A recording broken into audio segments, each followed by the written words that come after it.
the date function.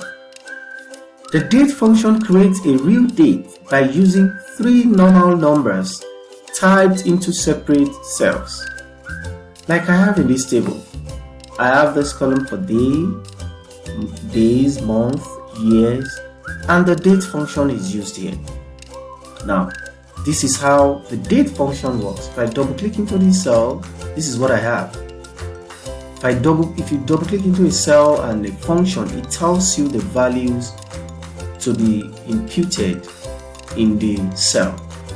Now, the date function requires me to type the year first.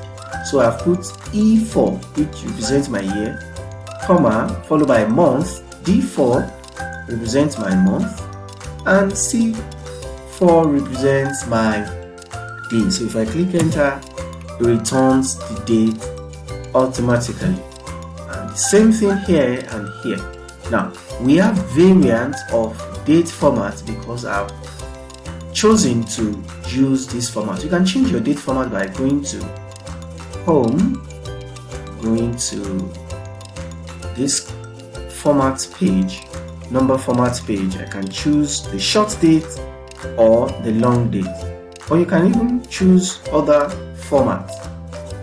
This is another format that shows day, month, year, and even the time. So if I choose this, for instance, it returns the date with time.